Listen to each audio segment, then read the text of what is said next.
everyone, welcome to the Dzimbanhete Artists Talk, where we'll be talking to Chiedza 𝗵𝗵𝗲𝗍𝗔, who was in residence at Dzimbanhete Arts and Culture Interaction in the All Africa Village. My name is Rutendo Bako, but they call me Shonga, and I am the Events and Programs Coordinator at Dzimbanhete. I'm currently in the UK doing an MA in Culture and Creative Industries. I'd just like to welcome you to our space. We'll be recording the space. And maybe just to give you a brief background of Dzimbanhete, if you are new to it, Dzimbanhete is a resource center in Zimbabwe that prioritizes heritage and cultural preservation, and also to create a platform for creative and cultural endeavors. So we do mentorship, artist mentorship, artist workshops, residencies, and also we are currently building an indigenous thematic park of indigenous architecture from all over Africa, and just to create that that diverse platform of our heritage, rather. But if you allow me, I will invite 𝗥𝗲𝘀𝗶𝗱𝗲𝗍𝗪, who is the founder of Dzimbanhete Arts and Culture Interactions, to also tell us a bit more about Dzimbanhete and its endeavors, its mentorship programs, as well as its residency programs. Sekurichiko, Signor, over to you. Okay, thank you very much, Shonga, and thank you everybody for joining in on this platform. I'll try and be as brief as possible. Well, the reason for this space that we have here at Dzimbanhete Arts and Culture Interactions is, like the name says, it's arts and culture interactions. We try and have the two interacting pretty much most of the time. The idea behind it having been that we needed to assure that there's some indigenous cultural values that would also sneak into the creativity of contemporary art. So basically, that's the idea we're still pushing. So everything that happens here at Dzimbanhete, be it mentorship programs or residency programs, it's a platform for giving exposure to that interaction, that art and that culture. And we're just not saying culture loosely, we're saying the local culture, the indigenous culture of this space, in a bid also to kind of see how we can prop up the indigenous aesthetics, something that's almost like kind of forgotten. As we propel ourselves in the contemporary art world, yes, we do win, we do excel, but at the same time, one revisits their work and then wants to see how much of themselves they're actually putting out there in the forefront. So basically, Dzimbanhete Arts and Culture Interactions is all about informing artists more the relationship between the culture, the indigenous culture itself, the indigenous knowledge systems themselves. Even the thematic park itself that's coming up with African architecture, it's all about trying to find the materiality that could make sense within the creative industry, within the creative studio practices of artists as well. So Chiedza here, who's Machuma, was my mother, is a very good example of what we do. And her visiting over to Dzimbanhete was primarily based on really that interaction of the art and the culture that we offer here at Dzimbanhete. Thank you. I think that's it in brief. All right, thank you so much, Signora. Thank you for that brief introduction into the programming that you've got and the residency program. Now I'm just going to introduce our speaker for today, who is Chiedza 𝗵𝗵𝗲𝗍𝗪𝗍𝗪. Chiedza is an artist, a curator, a community builder, born in Harare, Zimbabwe, and lives between Zimbabwe and Toronto. In her research and creative practices, Chiedza is curious about remembering and belonging. Her work towards presencing what is subtly or violently disappeared. She is committed to contributing to the continuum of work that seeks to elevate narratives that might otherwise be forgotten and misremembered, especially the cultural productions of people of African descent. Her thesis, Search New Perspectives on Black Women Artists in Canada Participating in the Arts for the Long Term, provides new insights to the issues of representation for marginalized artists in Canada to think and reframe while we are in a place of seeming forward momentum. Chiedza has curated exhibitions with Band Gallery, New et Blanc, as well as a curatorial fellowship for the 2022 Toronto Biennale of Art. They sit on committees and juries such as the Royal Ontario, oh, please pardon my pronunciation, Museum, New York Center for the Arts, the Canada Council of Arts, the inaugural Black Curators Forum with the Power Plant Contemporary Art Gallery. Chiedza sits on the boards of Maker Union, an artist-run center featuring exhibitions of contemporary Canadian and international works, and is a seasonal instructor at the 𝗥𝗲𝘀𝗀𝗲𝘀 University. Chiedza holds a BFA in criticism and curatorial practices from 𝗥𝗲𝘀𝗀𝗲𝘀 University. Welcome, Chiedza, and it's such a pleasure to have you and to have this opportunity to talk about the residency that you took up at Dzimbanhete this August. And interestingly, when you came for this residency, it was at the same time that we had 𝗥𝗲𝘀𝗀𝗃 in residency, as they were creating also their lighting and color installation, site-specific installation. So maybe to start us off, tell us about your researches and move on to the residency. Yeah, thank you. Thank you so much, Chonga, Maita, Signoro. Thank you everyone for being here. Can you hear me? I don't know if it's just me, but I can barely hear you. Can you hear me all right? Anybody? Hello? Yeah. I can hear you. I see some heads nodding. Okay. Okay, great. Hear me now? Yeah, Chonga? now we can hear you now. Okay. Yeah, I have to put on my big voice. Okay. So thank you so much everyone for being here. It's a real pleasure and honor, and it was a pleasure and honor to be at Dzimbanhete for the few weeks that I was there in August. It's really nice to see Luftwerk in the room. Hi, hello. So happy to have you here, my residency mates. So it was, hello, hi Petra. So it was really wonderful to be at Dzimbanhete in August and spending time with, I will call him Chico or Signoro, and doing the work that I was doing in my research. So my research right now at this time stems off of the Toronto Biennial Fellowship that I just completed, where I was looking into the unfinished nature of death, particularly in Zimbabwe, and as it relates to the beliefs around death, which also ties to the beliefs around life. So it was this larger thinking through about traditional indigenous values and belief systems and how that appears, beginning with Zimbabwe as the starting point, but branching out into the African diaspora, which is how it kind of appeared and manifested in the Toronto Biennial. So there's a lot there, but the research at Dzimbanhete was really looking at indigenous ways of knowing, indigenous ways of being, and exploring that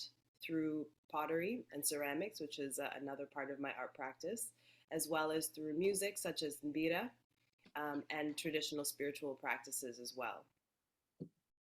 Oh, great. And maybe you could tell us more about the unfinished business of death, the motivation, the inspiration. How did you come about that? What is the foundation of your research? Absolutely. So the research kind of begins, I guess, from a quite personal place. So within my family, there are a few family members who have died from car accidents in Zimbabwe. And in Zimbabwe, it's a common, car accidents are a common occurrence, whereas here, the nature of car accidents are actually not as common due to infrastructure, issues around infrastructure and so forth. We just don't have the kinds of accidents that they have in Zim. And so in my family, it was this thing that kind of kept happening. And within I would say the cultural context and conversations, there's become a bit of mythology around these accidents, and sometimes there's areas that people don't drive around in Zim that are called black spots, where there's a belief that there's kind of a malevolent spirit of some sort that is in that area that keeps kind of taking people in those areas because accidents happen over and over. And so I was thinking about these spaces, these black spots or hot spots, as well as thinking about the losses in my family and trying to make sense of what had happened. And I came across the research from 𝗥𝗲𝘀𝗶𝗱𝗲, who's an anthropologist from South Africa, who was also looking at this idea of fatal roadside accidents in Zimbabwe and the way that they tie with mythology, superstition, particularly political deaths in Zimbabwe. From the 1980s onwards, a lot of political leaders in Zimbabwe have died by car accidents, and some in somewhat seemingly strategic ways, so to say. And so I wanted to take a look at that, and he came up with this really interesting term around the unfinished nature of those deaths. So the ways in which there was a sort of there's a belief that these people are still in those areas, still in those spaces, and I was curious about what that might mean in my own family history, my own lineage. And that's kind of the beginning of this inquiry into the unfinished nature of death.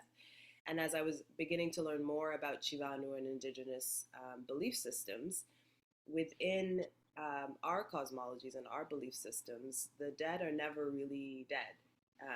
They come back as ancestors, they watch over us, there are guiding spirits. There are so many other things that are happening that death is never quite final. And so it was a place to really just think through those ideas with that starting point, and to see how that idea might translate as well here in Canada, where there are a number of other unfinished deaths, whether it's the inquiries into missing and murdered Indigenous women and children, as well as the other kind of ecological deaths that have been occurring here for generations and so forth. So I wanted to also make those ties and see what was possible, what connections were there.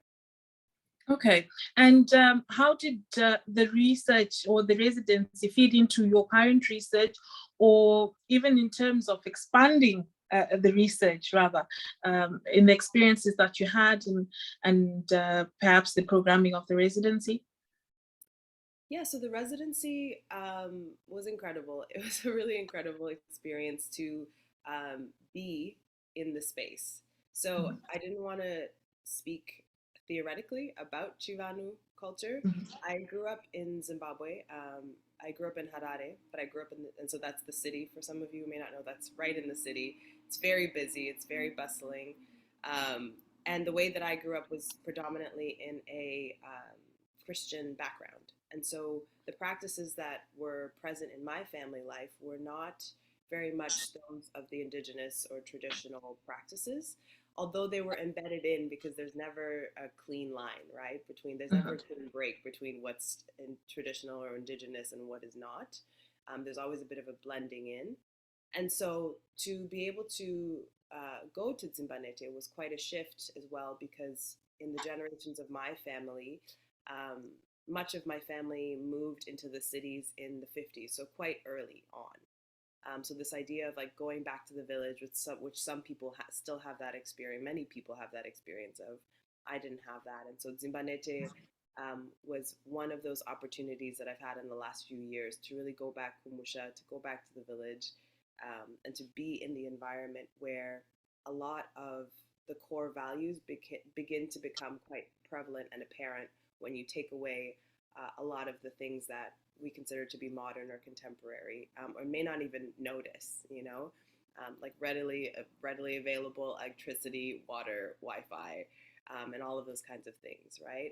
What becomes possible when you're together in community, when there are children everywhere, when there are people visiting all the time, when there are healers around, when there are plants everywhere that are both nourishing you as well as healing you, when you're waking up with the sun and going to sleep with the sun, like a whole different shift in your rhythm occurs. So that was something that I think began to happen right at the beginning of my arrival at Zimbabwe. was just a shift in terms of my internal clock and the internal way that I was perceiving things. And then that, I think, allowed for me to then observe some of the traditional values that I was wanting to look into. So before I had come to Dzimbanhete, I sat with Dr. 𝗵𝗵𝗶𝗲𝗍𝗶𝗲, who is based here in Toronto, but is also from Zimbabwe. Moyo has started the Ubuntu Free School, which is an incredible initiative in the southern part of Zimbabwe in Gutu. That's a free school for young children in Zimbabwe. For those who don't know, most of the schools you have to pay for school as well as pay for uniforms. And with the free school, it allows for more kids to go to school and not have the pressure of the school fees as well as the uniform. So the Ubuntu Free School is based on Ubuntu philosophy, which is also central to some of our Chivanhu values. Some people have heard of Ubuntu as I am because we are, but Moyo really dives into Ubuntu as it really being there's no interaction without our relationship to each other. That it's actually about this central idea of relationality across the board. So not just I am because we are, but I am because this tree is because I am because the sky is. So it's much deeper, much broader. So some of the conversations I'd had with Moyo set the tone for also the lens that I was going to be looking at my residency through. So that was also really helpful, was understanding the collectivity that was occurring at Dzimbanhete, that is at Dzimbanhete, through the lens of Ubuntu and through the lens of some of the other central values of Chivanhu. Okay, and as a curator and as an artist, what is the value of engaging with these indigenous ways of being? What is the value in embodied learning, for example? Because I know that you experienced that as you were in residency. Mm-hmm.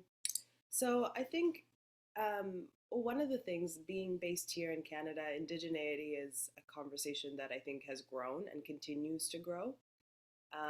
So I don't think it's just in Canada. I think it's anywhere that has experienced a sense of, not a sense, that has experienced being colonized and is now returning to a way that was there before, but obviously trying to return while having been interrupted, essentially, right? So indigeneity is something that is a prevalent conversation across the globe. I think for my curatorial practice, having been predominantly based in Toronto, I was really interested in what does indigeneity look like for me, and what does it mean to operate from that place, and knowing that it's not this indigeneity is not this thing that is untouched and unchanging, that it also evolves and it's influenced by the things around it. And so I wanted to understand it while at Dzimbanhete and in that context. Mm-hmm.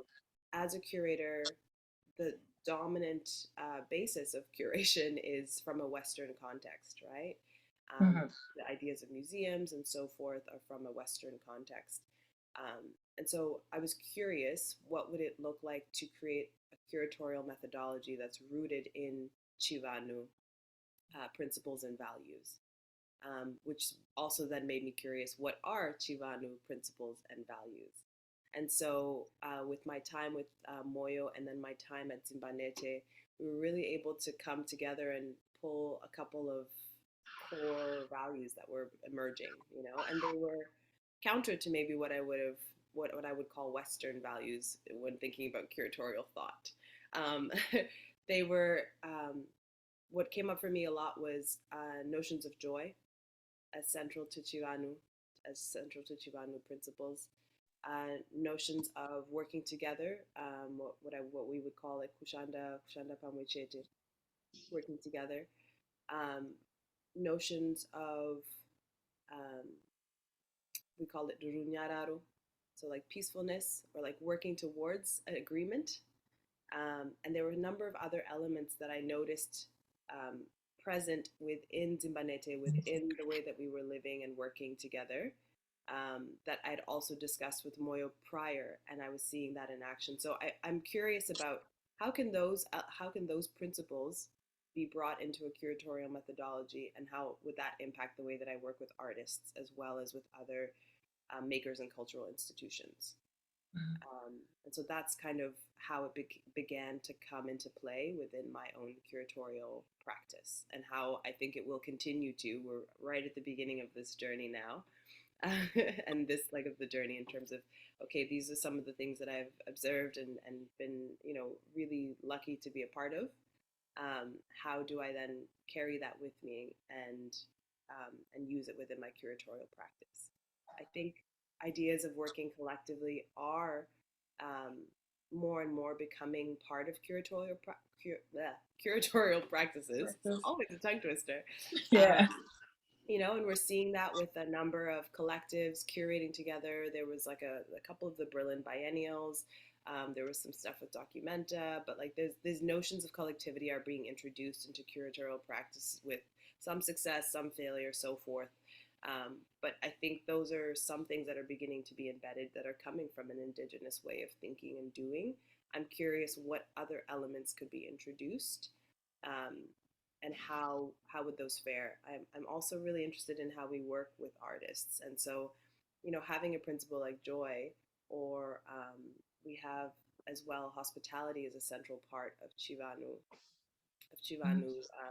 ways of being. What would that really look like when taken into practice and taken to task fully when working with artists or working with institutions? What does it mean to be a hospitable institution? What does that then look like? So these are some of the values that I was observing, experiencing, being a part of, and thinking about as well, in terms of my curatorial practice and beyond too, just in the ways of being, and how I will be as a person as well. Yeah. Okay, no, that's quite interesting. And also I wanted to find out, it's indigenous ways of being, especially when you're at Dzimbanhete, when you're looking at Chivanhu and Chivanhu worldview. It's not also just about how we relate to one another in terms of collectivity, as you're talking about, but also issues to do with the architecture. How was your engagement with the architecture, even as you were saying in residency, together with 𝗥𝗲𝘀𝗶𝗲𝗲𝗧, the communalism, I say, yeah? Mm-hmm. Yeah, so I think I really underestimate how much architecture shapes the way that I operate in a space. And so right now, like, I'm in Toronto, I'm in my apartment. I know my neighbors are next door, and there's only 2 apartments in this building. And then we're above a restaurant next to a Buddhist temple, and on the other side, there's another restaurant. And that's kind of, those are the people that are around me, right? When I was at Zimbabwe, so as Signora spoke, there's this construction of the all-African village that's occurring. And what that means is that there are, Chico's undertaking this massive project to build central structures from various, I think 3 tribes from each country in Africa across the property. So it's a large piece of property. I think Chico was in the Nigeria compound, in the Igbo compound. And so these structures are constructed by people from those places. And maybe, Chico, you want to speak a bit more, but there you can see, if you can see Chico's video, those are the Igbo structures that are designed and that are built by Igbo architects that have come to Zimbabwe, and then folks in Zim have also contributed to the architecture. So across the property, there were different other structures. So there were Tswana structures from Botswana, from Namibia, there was a structure, and they're all, you begin to see the differences and the variations. I was staying in the 𝗤𝗏 structure, who are a group of people that live in Zimbabwe. They speak a very different dialect that I don't speak myself. I don't speak 𝗤𝗏, but their structures are built off of the ground. I had never stayed in a 𝗤𝗏 structure before. And so in that area, there were other folks that were staying nearby. Tafadzwa and his new wife were staying in the area. And so I knew that around me, there were 2 people that were around me. And every morning they would come by and say good morning, and I would hear them go. And then that was my time to now get up and go. And we would go to the larger space where everyone else was. And as you're walking through the village, you're greeting the other people that are in the village. So there's already this piece of you're interacting with people that are around you, which I don't know for those of you that live in large cities, but I don't know how many people you can count that you don't know that just say good morning to you. But it makes a difference in terms of the sense, your sense of understanding of yourself and your relationship to them. And that's facilitated by the architecture, right? And then we enter into the main spaces. We eat communally, we gather communally, we listen to music communally. And so the architecture for the All Africa Village, I think, actually really embodies what it means to take on. I wouldn't call it necessarily African culture, although there are certain ways of being, and being communal is one of those, I think. But it really took that on and invited you to participate, whether you knew how to do it or didn't. You knew that you would be interacting with people. You knew that your living space was really a space just for sleeping, for storing your belongings, and for sleeping, and that everything else happens out there. It doesn't happen in here, it happens out there. And I think that's a real shift in terms of how I think and live when I'm here, where everything happens in my home, exclusively by myself. And what does it mean when you have to go out and everything happens with everyone around you? To the point where there was a day where I was under the weather, and it was like maybe 9 a.m. The sun had been up for 3 hours at that point, and everyone knew I was not well. They were like, "You haven't come out. Are you okay? Like, do you need something?"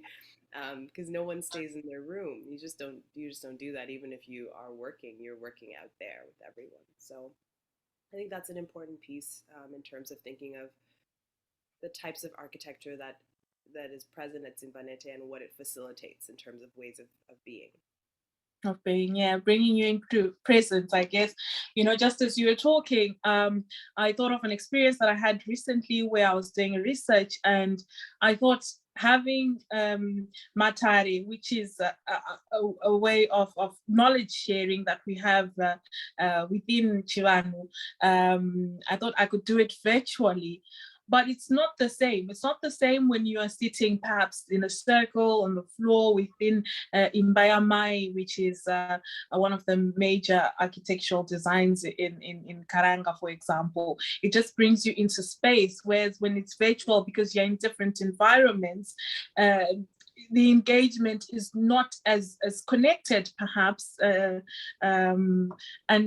that was quite a learning curve for me. I thought it would simply translate, but it didn't. So I found it quite relating to when you were talking about presence, but also just to go back maybe to your artistic process and to think about your experience whilst you were also exploring ceramics. How was that experience, and how did you make any learning points from it?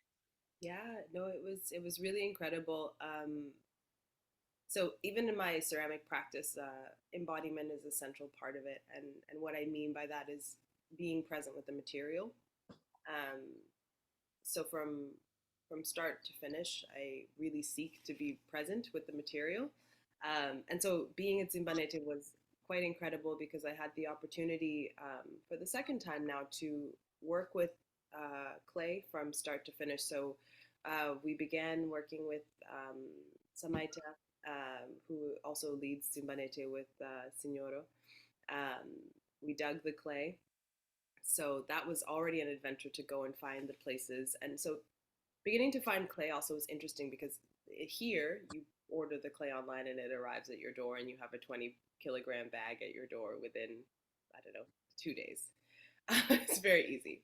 But there, first of all, you have to know what clay looks like. So how to distinguish clay that has enough plasticity to actually make a vessel from clay that does other things, right?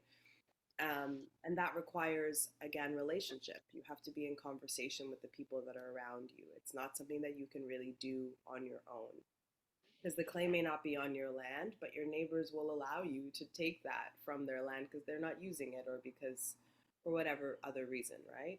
So that was the first step, was that relational piece had already been built before I arrived. And so we were able to go and find the clay, dig the clay, bring the clay back to Dzimbanhete, And from there, we had to process the clay, so this whole process took about 7 days of digging the clay, processing the clay, grinding the clay, hand grinding the clay, sieving the clay, soaking, and then drying it again until it's a place where it's more malleable. This was the most embodied way I think I've ever worked with clay. It was like Okay. my whole everything was in this clay. And I remember the folks from Luftwerk were there too, and they see every day. It's like, is it ready? Is the clay ready? Can we work yet? Nope, not today. And same with the kids, and they got there were a number of kids that were there as well, and they were very invested because they also had not seen clay being processed in this way. So everybody was involved. It wasn't just me with my art practice. It was like all of us working together on this activity at this time. And so then by the end of that week, when the clay was ready, then I was able to start building. And again, everything is happening communally. And so what it meant, and what was very exciting for me, I see a hand. Go ahead, Senora. Thank you. I just wanted to come in there in terms of that time we went to look for the clay, Yes. which is at another farm, and we had actually negotiated with those guys because they have some red clay which we actually needed for the 𝗵𝗶𝗶𝗲𝗃 compound, for the 𝗵𝗵𝗶𝗃𝗃 village, and that space is owned by another cultural group predominantly from Malawi. They do the dance called 𝗥𝗲𝘀𝗶𝗃𝗃, and so they get these territories, and that becomes their camp, and nobody else is allowed to go there. So at least our negotiation for the village helped when you came in, and we actually went, and there were with no questions asked by anybody. But what was really interesting was how the culture of that kind of visuality has changed.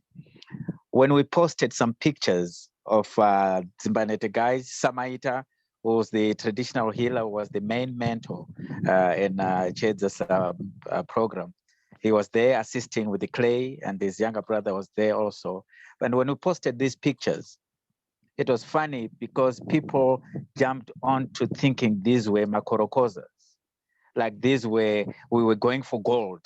We were digging for gold because that's the culture that's there now. If you are in the bush and you're just scraping off the earth and stuff, you're not planting anything. So basically, when people see those pictures, they assume you are going for gold digging because it's so popular here. So that was very interesting in the publicity that we tried to push for the residency, that, oh, we have a Canadian artist, but still people were thinking, oh, these guys are into gold now. So I just thought I should mention that along with the changes of visuality. Similarly, it happened with the Luftwerk artwork, which was conceived about 2 years ago. But when it manifested now, it's yellow and blue. And the yellow now has a different connotation in Zimbabwe. But this artwork was conceived way before it became a political color. But we couldn't stop it. The artwork had to stay.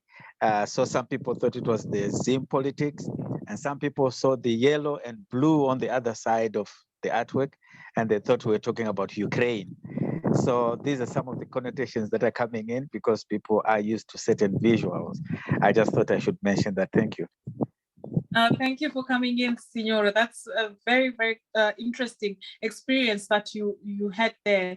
And I guess it also shows us how the way we socialize, there's need for learning and unlearning, because I can imagine people are so used to people coming in to mine, korokoza, as Signora was saying, and then you come in, you are also harvesting this clay, but not for the gold, but for the pottery. Yeah, and I guess even when we then begin to talk about learning and unlearning and relearning, Chiedza, what was your experience with that? Because you've stayed in the diaspora for quite some time, and I know you also hinted earlier on about methodologies in possibly museum studies that are really based on Western Western theories and things like that. How was it now being at Dzimbanhete, and engaging with these cultural and traditional ways of going about business and So engagement. I think as we talk about learning and unlearning and what Signora just mentioned, I think one thing that really became apparent was just even with pottery and ceramics as an example, that there's so much culture and richness in Zimbabwe. But things like pottery, which people will call a traditional art, I think it's very alive, have been kind of put to the side, right? And then people are looking towards the West, or looking towards things that are in the West, looking towards things that the West has come in and brought to Zim that are extractive, like mining, as a way forward. And so it was interesting for me to be able to come from Canada to Zimbabwe to teach pottery as well, right? Like that was a very interesting experience for me to say, hey, like this is a thing that's actually here that I learned here in another province when I was in Zim a few years ago. And I want to share with you. And to do that with the kids was really special, because for them now, they now know how to make traditional pots, very simple traditional pots, right? Which is something they wouldn't have learned in school, but it's something that they were excited about, and some of them were very good at. They're like, I want to do this. I want to keep doing this, you know? Even Signora's daughter was like, I feel very relaxed doing this. Like, I want to learn how to keep doing this. And so I left some clay, and I was like, if you get a chance to make some more. So just those simple things I think were very important. How do we find ways to still remain embodied, even if you're living in a place that is in a village? We can't underestimate the impacts of the West, even in places like that. So whether it's through television or through social media or whatever, I think there are ways that our bodies are being pushed to move faster. And so I'm always interested in, how do we move slower in any place in the world? Like, what does that mean to move slower? So I think in terms of learning and unlearning, I was able to just kind of observe that. I don't know if I unlearned anything, but I was able to observe the relationships that are occurring between what culture is being consumed, what culture is not being consumed, what's being celebrated, and what's not being celebrated. So people are leaning more towards um, the practices that I see in Zim of extraction from external sources. Canadians with the deforestation. We have the Chinese coming in with the mining. Like, there's a number of different extractions that are happening from external people, and it's being seen as ways to make money. But it's like, what can we use that's already in this country that we could celebrate and use, and not, that would not deplete us, essentially. So that's what I was thinking through. I think I'm still in a process of learning. So I wouldn't say that there's anything that I've completely learned that I could arrive at in this moment, but I'm excited to go back to Dzimbanhete and continue to learn. I think my time with Samaita was also really important, and we didn't get a chance to speak too much about that, but I was also learning under the mentorship of Samaita, who is, I guess, the cultural leader there and the traditional healer. And so learning a lot about the ecology and the plants, as well as just the spiritual ways of being within Chivanhu culture, and how that connects to our beliefs around life, death, birth, joy, family building, all of these things that are also just as central to why Zimbabwean artists work on themes that they work on, why we tell the stories that we tell, why there is an interest in continuities, particular continuities, and continuing certain stories. Why, when we see stone sculpting, for example, we see a lot of themes of family, of love, of women. What is that about? So it was really amazing to sit with Samaita and get that perspective as well, about the themes that then we later see in a lot of Zimbabwean art.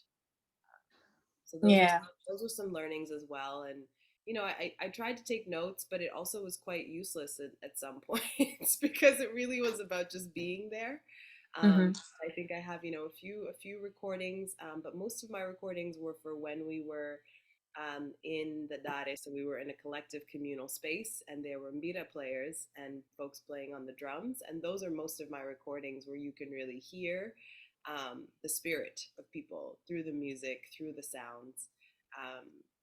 There's like small conversations happening, kids are running in and out of the room, and you can really get a sense of the ambiance of the space. And those were what I felt were the most important sounds and recordings, because I also didn't want to be too much in my head about it all. Although there is research, we are doing research, but it's what does it mean to do that kind of research while still being present with your full body, honoring the space, and not. I was thinking as well about what does it mean to not extract from the space that I'm currently in. How do I do that as well? So I am also grateful that we're having this talk now, that I'm back here rather than when I was in Zim, because I feel like I wouldn't have had as much to say. I would be very much like just present and in space. Yeah, it's quite interesting what you talk about your positionality and you carrying out your research within this community, and because there's for those who do development, there's criticism on extractivism, where people are just going in there to extract, and I'm happy you quite addressed that. But as you were talking, one of the things that I thought about was when you look at, for example, how in the West they define cultural and creative industries, and it's all separated and categorized and all that. But with when I was doing my MA now, I was thinking about it and looking back at my experiences working with Dzimbanhete and saying, for indigenous peoples, like for us, everything is it's all connected. It's not necessarily art, it's not necessarily culture, it's not necessarily spirituality, it's everything. It's the art, it's the crafting, the making, it's the architecture, it is the music, as you were talking about the mirror. I was thinking about that. It's the music, it's the collectiveness, the community of it. Everything is brought all together. I'm just going to poke Signoro if he's there, because he's usually saying even the architecture of it is art, and you cannot separate one from the other as we would do theoretically, which maybe brings us back to the things that you're talking about methodology. Yes, Signor. I didn't quite get the question, but I think if architecture and art, I would have asked Rutendo, Chiedza, as to what she felt. Here we are, we're building this All Africa village, and where I am right now, which is the Igbo compound, we had to invite somebody from Nigeria, from Igbo, the Igbo culture, to come and inform us as to how they build. And here he showed us how they build, and I showed you a couple of structures out there. I'm not very good with this thing, as I would actually properly from there, but that's the main ball where the socialization happens within the Igbo culture, within the compound. The small dwellings are almost like used as bedrooms. When you go down and you go to Southern Africa, to Zimbabwe, there's a very interesting, much more interesting, say, for us, because we have all the information coming right from the blood itself. Inside there's a Zulu hut, which is called Mother's Domain. Nowadays, people call it a kitchen. Like Chiedza said, there's this contemporary thing, this contemporary changing of things, of words and activities that's going on. So people call it a kitchen, but initially it was called Mother's Domain, which means it actually gives power to the women more than the men. When more men go in there, they have a specific space where they sit. And that space actually tells them, or the name of that space is that you're sitting in a space where you're only here to get fed and then you go out. You don't belong here. The seat is named after you don't belong here, in a way. And the structures within that space are all very space specific. It's like an installation. You don't change where one stoop is with regards to the other. It's not like the square houses that we live in now, where you can wake up and say, I want to change where my bed is and put my table there and so forth. These are built-in structures, and they have to be like that. So considering that kind of a relationship in that space with the contemporary art, this is installation, I think, at its best, and it's very functional. All the things in there have to be where they are. The doorway has to face a certain direction. It cannot face any other direction apart from facing the west. So here I'll be looking at it as an artist myself. I'll be looking at it as how can this inspire like the installations that I'm going to do so that they have even more meaning. I personally may not get there as fast, but with artists coming in like Chiedza, who has come in from another world like I had done before, coming in from another world and also having a curatorial background. I'm sure she can be able to explain those things even better and probably be able to deduce them so that they become ideas that even artists can tap into and they can start creating based on that. There's also, like I said, the materiality, how things are put together. There are types of woods that you don't use for construction. There are types of woods that you don't put in the fire as firewood. There are types of woods that you have to use for the door frame, and you don't just use any type of wood. So all those specifications, which initially before this research we wouldn't have known, are now coming out clear to me and other artists that we normally work with, that, oh, everything here has meaning, yet we have always thought that, you know, like when somebody's looking at some like heavy abstract art and they are not into abstract art, it's almost like, oh, these guys were just playing with paint, I can do that. So this is what we are now rediscovering with our architecture, which really gives it I think, a prestigious position in terms of a traditional element that could inspire the contemporary ways and practices that we want to carry through in our creative studios. Right, Yep. Thank you so much, Thank you. Signoro. I think we are just getting to the close of our session, and I'm just going to open a question and answer session. So if you could get your questions ready, you could throw them in the chat, or you could just raise your hand and open your mic and ask Chiedza some questions, or Signoro as well some questions. And whilst you're just thinking about that, maybe Chiedza, I just wanted to find out from you, being at Dzimbanhete and being in this space where they are preserving a lot of our indigenous cultures from all over Africa, did that bring you in a space of questioning histories? Oh, absolutely, absolutely. Mm-hmm. I think my practice has been rooted in questioning histories for a long time, and questioning sort of what stories are elevated, what stories have been hidden, bringing those that have been hidden to the forefront. Narratives, stories, figures, individuals. So being at Zimbabwe kind of threw me in time in some ways, while also very much being in 2022. So there were some things that I was like, wow, this is probably how this had been done for a long period of time. For example, we had one evening where we had a ceremony and we were brewing beer. But we then added like yeast, so it's like, that's how you make it faster instead of waiting for the 7 days. So there was always this like kind of moving in and out of time where you're doing things that have been done for centuries and then you're adding in some contemporary things to it. I also absolutely thought about history in terms of just who takes up space, who takes land, who is given land, how land is used. While we were in our residency, there was some mining happening very close by some, I guess, like a Chinese business, and they've come in and they're mining in some of the hills. And the hills in Zimbabwe is often where our ancestors were buried. And so to be mining in those hills is quite like an egregious thing, because you're basically demolishing our cemeteries, right?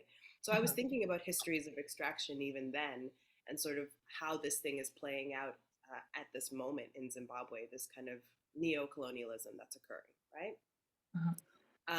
I was thinking about history in terms of the role of traditional healers, the role of our indigenous languages, what it was like to speak Shona all the time, like practicing my Shona all the time, kind of what language does, what language facilitates, what language necessitates, and also the times when we weren't speaking and there was music. was thinking about history when we were playing 𝗵𝗶𝗲, and the way that 𝗵𝗵𝗲 is said to carry the voices of our ancestors when you play it. And so then we're moving into deep time, right? And as I went out with the kids, we would walk around, and in some of the hills, there's sand rock paintings, right? So those are from millennia ago. And Zimbabwe is one of the countries that has the largest concentration of sand rock paintings.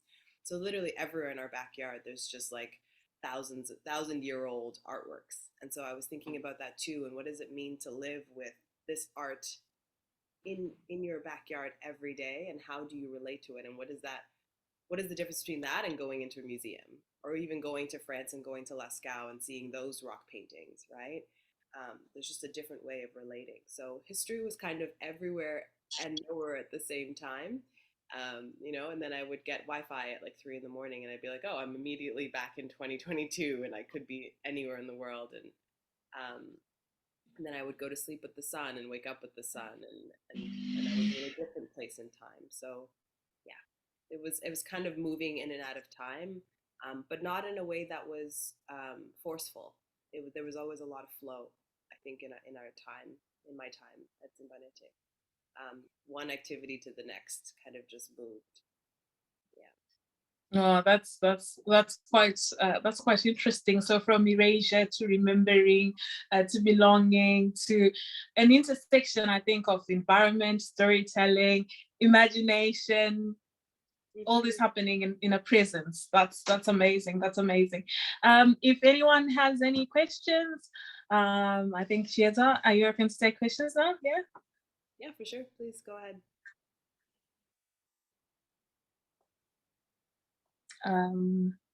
Well, Chiedza, it's interesting that you spoke of the hills as ancestral burial grounds, and you also had that journey you were taking to look at death and ritual and stuff like that.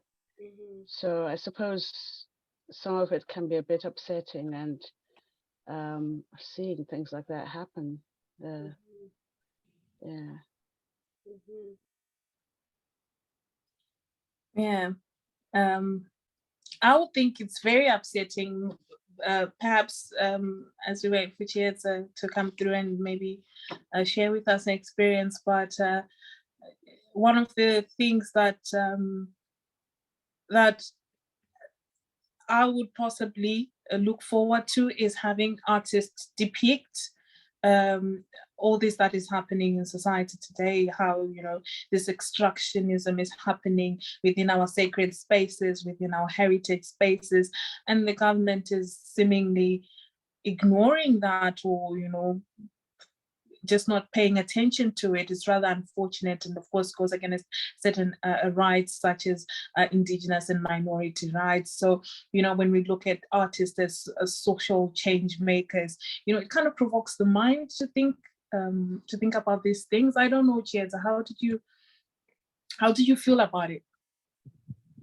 I think we kind of the first instinct was just to be very upset. I was quite upset about it, and it's you're always working in these situations. It's a large mine with many people there versus like us artists, right?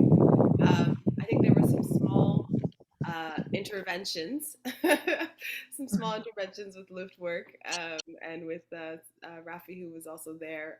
Where they went over and were able to take some of that gravel for something that we needed, and those were some small ways that we could like rebel a little bit.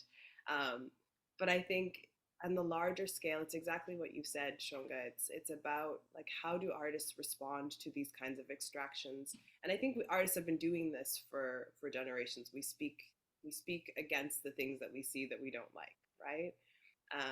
I don't know at this time what that will look like, but I do know that it was extremely upsetting, and it impacts the ways in which people are living in that environment. So not just for me, I was there for a few weeks, but actually for the people that live there, it's going to impact the entire ecosystem, right? So the way that people live and work and eat, and the water and all of this stuff. And I see Signora has a hand up, so he might be able to speak a bit more to just what that really means to have this kind of extraction occurring. And this is just one example, right?